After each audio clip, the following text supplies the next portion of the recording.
Now our topic is electrostatic potential energy. Electrostatic potential energy is the total amount of work done in taking the various charges from infinite to their respective position. Charges को infinite से उनकी respective position तक लाने के लिए हमें जो work करना पड़ता है उसे इलेक्ट्रोस्टैटिक पोटेंशियल एनर्जी कहते हैं। अब यहाँ पर आपके पास दो केस हैं, electrostatic potential energy in case of two charge system, in case of multiple charge system. हम टू चार्ज सिस्टम करेंगे अकॉर्डिंग टू योर सिलेबस, लेकिन मैं मल्टीपल चार्ज के लिए आपको एक क्वेश्चन करवा दूँगा। तो पहला है in case of two charge system in the absence of electric field. मान लो आपने कोई इलेक्ट्रिक फील्ड लगा ही नहीं रखी है, तब आप इलेक्ट्रोस्टैटिक पोटेंशियल एनर्जी कैसे निकालेंगे। Electric field two charge system, मान लीजिए आपका दो चार्ज है, ये है आपका पहला चार्ज Q1। आप इस चार्ज को इनफाइनाइट से पॉइंट P1 तक लाते हो, तो मुझे कितना वर्क करना पड़ेगा, how much work is done, क्योंकि ये टोटल वर्क डन है अलग अलग चार्जेस को लाने के लिए। देखो डेफिनेशन होती है work done per unit test charge equal to potential. So work done equal to charge into potential. अब जब आप इस चार्ज को इनफाइनाइट से इस पॉइंट तक लेकर आ रहे हो, तो इस पॉइंट P1 पर कोई फील्ड तो है नहीं। अगर फील्ड नहीं है तो इसका मतलब इस पॉइंट पर कोई पोटेंशियल भी काम नहीं कर रहा। तो P1 पॉइंट पर कोई पोटेंशियल नहीं है, इसका मतलब V 0 है, इसलिए W भी 0 हो जाएगा। तो पहला वर्क डन Q1 चार्ज को इनफाइनाइट से P1 तक लाने में हमें 0 वर्क डन करना पड़ेगा। So work done in taking charge from infinite to P1 equal to W1 equal to Q1 into potential, और क्योंकि यहाँ पोटेंशियल 0 है इसलिए वर्क डन W1 0 हो जाएगा। अब दूसरे चार्ज Q2 को लेकर आओ, Q2 को इनफाइनाइट से आप P2 तक लेकर आते हो। अब कितना वर्क करना पड़ेगा, देखो अब यहाँ बात समझने वाली है।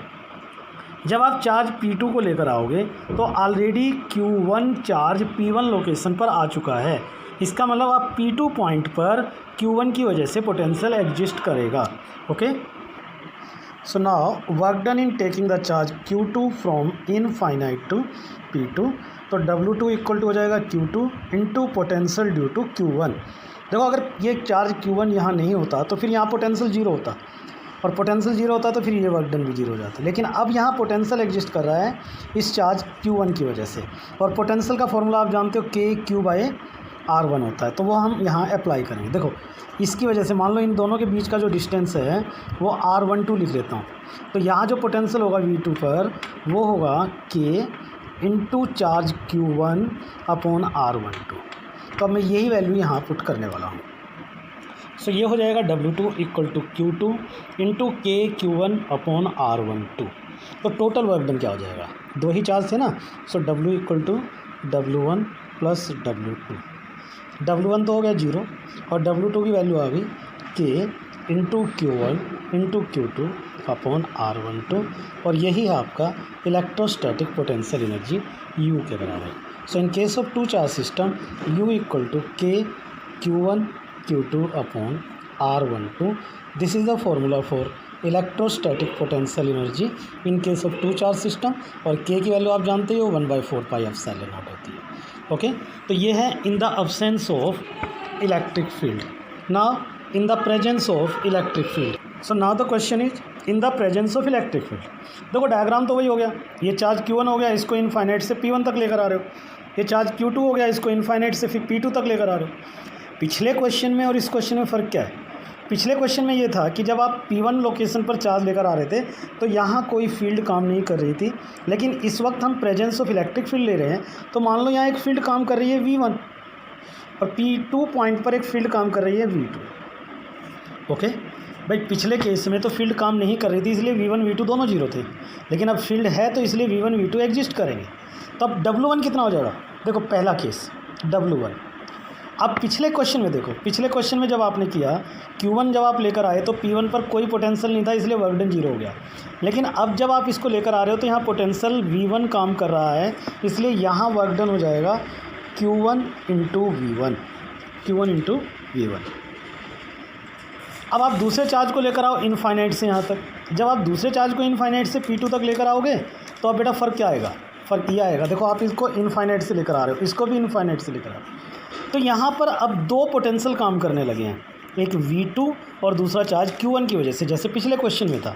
तो जो टोटल वर्क डन है वो होगा charge Q2 into potential at point, देखो जो चार्ज Q1 की वजह से K Q1 अपॉन R12, बिल्कुल वही एज इट इज़।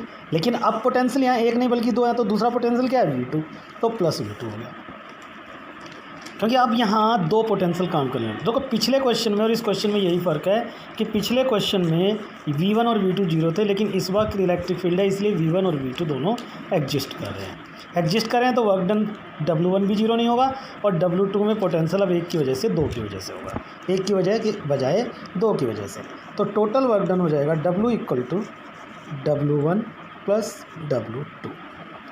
W1 तो हो गया वो Q1 V1, और W2 हो गया, देखो मैं इस ब्रैकेट को साथ के साथ ओपन कर रहा हूँ, तो ये Q2 V2 आएगा, मैं इसको पहले लिख रहा हूँ Q2 V2 plus K Q1 Q2 upon R12।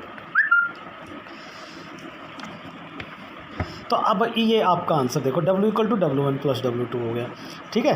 तो ये है in the presence of electric field. अगर फील्ड नहीं थी तो V1 और V2 जीरो हो गया, आंसर बचेगा K Q1 Q2 upon R12, जो कि आपके ऊपर वाले पार्ट का आंसर था। अब फील्ड है तो आपके में Q1 V1 plus Q2 V2 भी यहाँ पर काम करेगा, and that is equal to total potential energy in this case. So this is one numerical. मान लो दो चार्ज रखें आपको 10 माइक्रोकुलम और -5 microcoulomb, they are place 10 centimetre apart. इस सिस्टम की पोटेंशियल एनर्जी निकालो। बड़ा सिंपल सा क्वेश्चन है। बात ये याद रखने वाली है, जब आप पोटेंशियल एनर्जी निकालोगे तो इसमें चार्ज का साइन कंसिडर करना है।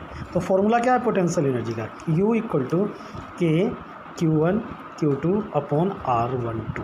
चलिए वैल्यू पुट करते हैं। वैल्यू पुट करते देखिए आपके सामने क्या है। सो ये मैंने वैल्यू पुट कर दिया आपके लिए। K की वैल्यू 9 × 10⁻⁹, पहला चार्ज माइक्रो था 10⁻⁻6 डाल दिया, दूसरा चार्ज का साइन नेगेटिव था नेगेटिव ले लिया, ये हो गया। इसको अब आप सॉल्व कर लोगे, और सॉल्व करते ही जो आंसर आएगा -45 × 10⁻⁻1 joule. This is your answer for it. अब देखिए एक और numerical. So this is the question on your screen. Calculate work done in separating the two charges of +2 microcoulomb and -4 microcoulomb from 5 centimetre to 10 centimetre apart. दो charges हैं जो पहले 5 centimetre पर थे, अब उनको 10 सेंटीमीटर पर ले जाया गया। मुझे कितना वर्क करना पड़ेगा? ये बड़ा क्वेश्चन बड़ा आसान है।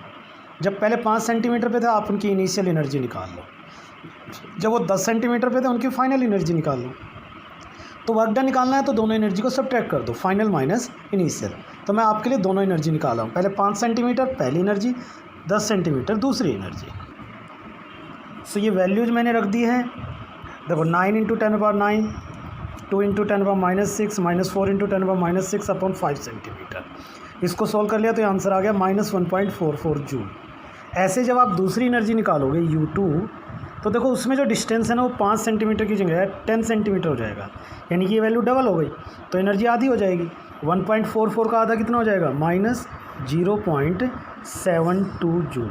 अगर आप कैलकुलेशन करना चाहते हो तो आप 5 की जगह 10 रख दो, बस 10 सेंटीमीटर रखोगे, सारी कैलकुलेशन प्रोसीड करके देखो ये आ जाएगा। तो दोनों एनर्जी आ गई। अब वर्क डन निकाल लिया। So work done equal to W equal to U2 minus U1। U2 है -0.72 माइनस ऑफ -1.44, तो आंसर आ जाएगा +0.72 joule. This is your answer कि इन चार्जेज को मुझे 5 सेंटीमीटर से 10 सेंटीमीटर दूर तक ले जाना है, तो मुझे 0.72 जूल वर्क करना पड़ेगा। That is the case for you. Okay, this is potential energy in case of two charge system. Now potential energy, चलिए अभी इसमें करते हैं potential energy in case of multiple charge system. ये हम अपने नेक्स्ट वीडियो में देखेंगे, जिसमें हमने इसके न्यूमेरिकल करने हैं।